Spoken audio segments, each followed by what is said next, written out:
Before you ever go shopping for supplies or get your heart set on a pattern, read the pattern all the way through.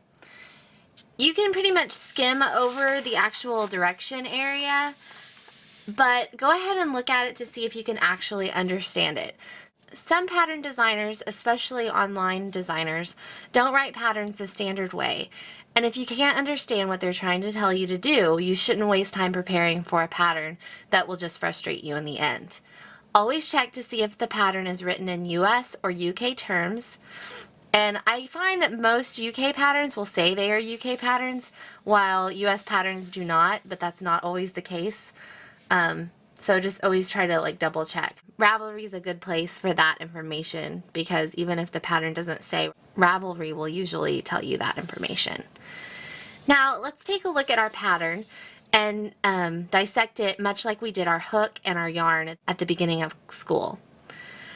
Patterns usually have similar key information: the title, the author, a photo of the finished piece, an intro, an area for planning, which is over here, or getting started, special stitch guides, notes about the piece, the written out pattern, finishing instructions. Sometimes you'll also find a diagram for measurements or a chart of the pattern as well.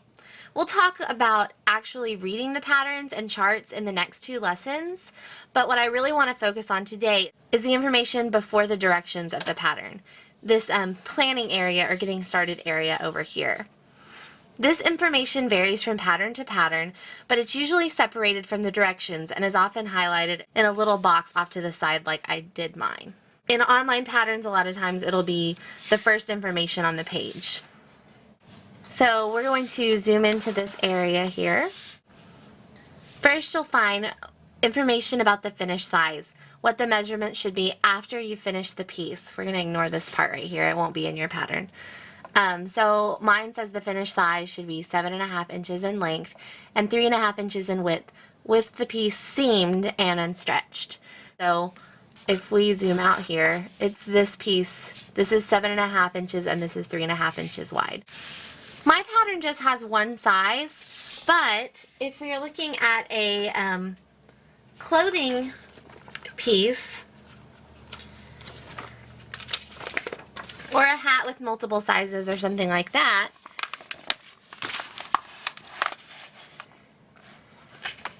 like this one here, you will see that there's different sizes here. So this pattern has multiple sizes, and this finished size is determined by bust size.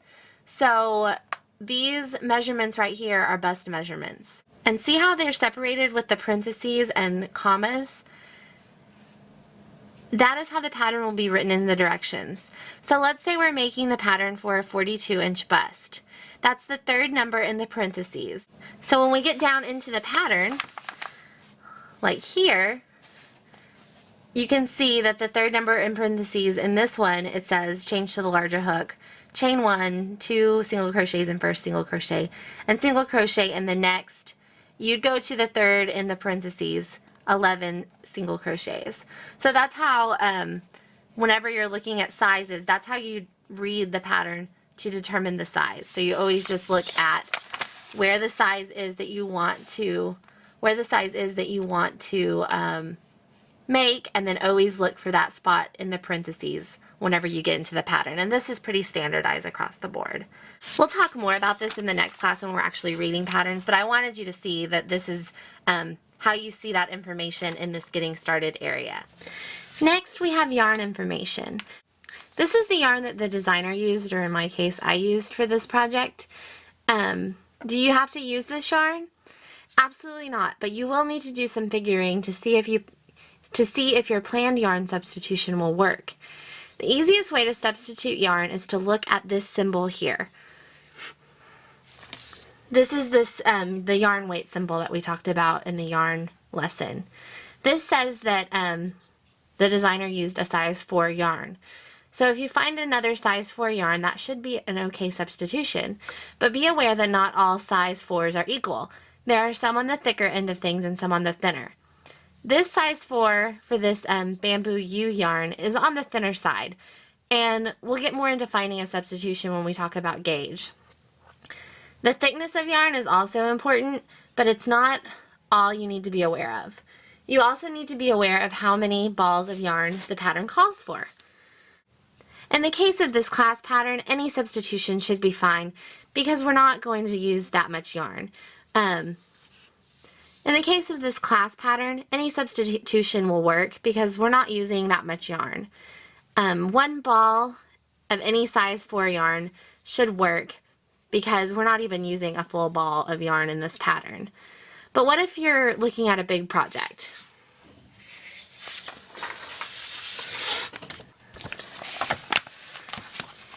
In this other pattern that I have here,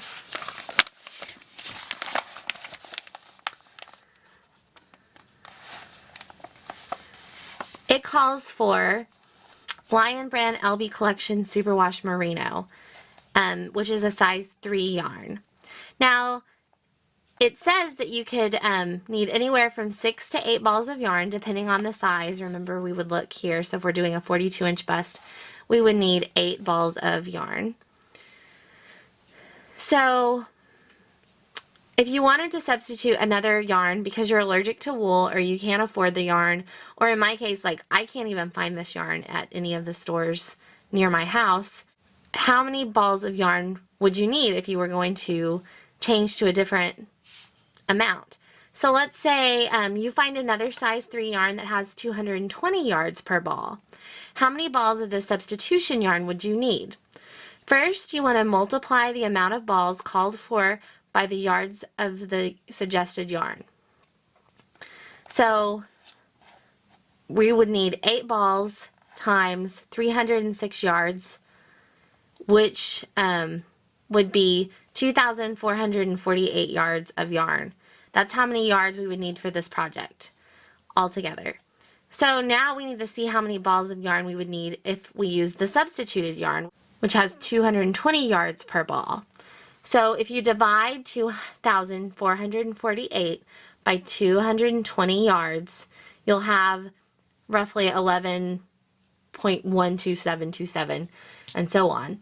So you'd round up because you always want an extra ball of yarn.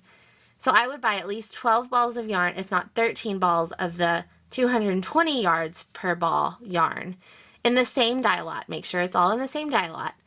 And then sometimes you can even use a bigger or smaller weight yarn for a project. So if this calls for a 3, and it might be on the thicker side of the 3, then you can maybe go on a thinner side of the 4 weight yarn to replace it.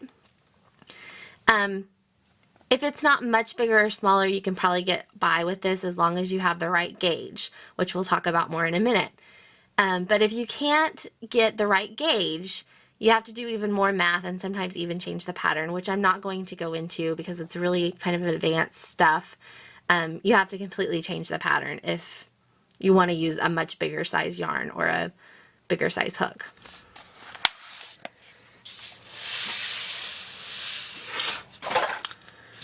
So the next thing we're going to look at is hook size. And there's usually a note after a hook size. This one calls for an H or a 5mm hook. There'll be a note that says adjust hook size if necessary to obtain correct gauge. This is an important note because everyone crochets at a different tension. And if you want to make yourself crochet at the same gauge as the pattern designer for the pattern to be the right size, how can we tell the gauge? I'm so glad you asked. Let's look at this little bit of information here that says gauge. The class pattern says 16 stitches and 8 rows of double crochet in back loop only equals 4 inches. That means if you stitch a gauge swatch 16 stitches wide and 8 rows of double crochet in the back loop only, your swatch should measure 4 inches. Notice that it says DC and BLO right here. Notice that it says DC and BLO that means double crochet in the back loop only. So that means when you're making your gauge swatch, you want to make sure you're using this stitch for your swatch, because that's what we're using for the whole pattern.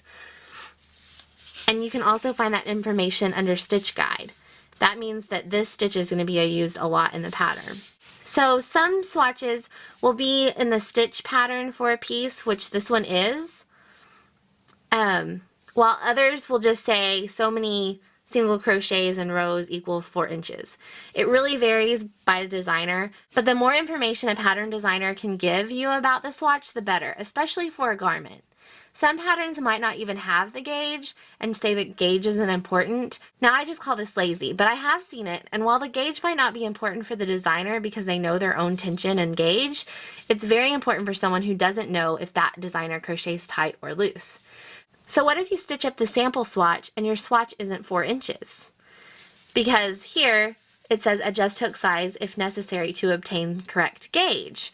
So if you make this gauge and it's not correct, you need to do a little bit of work to make it correct. So you have to make yourself crochet to the same gauge as the designer. So if your gauge is off, all you have to do is change out your hook most of the time. That's not 100%, but most of the time all you'll have to do is change your hook size if your yarn is kind of the same weight. So this means if you make a swatch and it's too small, you should go up a hook size and try to make another swatch. And then measure it and see if that works. If your swatch is too big, you need to go down a size and try again. When I make my swatches, I don't usually cut my yarn so I can undo it all and reuse my yarn in the piece. But you can use your swatch if you like. If you're redoing your swatch over and over again, you probably want to reuse the same yarn to make your swatches. I know some crocheters and knitters that keep all of their swatches in a notebook with information about the piece it was made for, what yarn it was, etc., and so on. This is great if you like to keep track of everything. I just like to keep track of pictures and Ravelry, so I don't usually keep anything like that. So let's go back to the yarn size that we talked about earlier. If you don't have the right yarn size and want to make a swatch with a different size and with various size hooks to see if it will work, go ahead and try it. It might work. Really, this will only work if you're going one yarn size bigger or smaller. You wouldn't be able to sub a bulky yarn for a fingering weight yarn. But a 3 for a 4 is definitely a possibility. And we'll talk more about gauge in the next video. Other things that you'll see in the pattern will be notes. You always want to read those before you begin, and you always want to make sure that the stitch in the stitch guide is something that you know how to do. And if it's not, just go back and see if you can find a tutorial on how to do that stitch or something like that. So that's our first section of looking at the pattern, and we'll go over actually reading the pattern next time.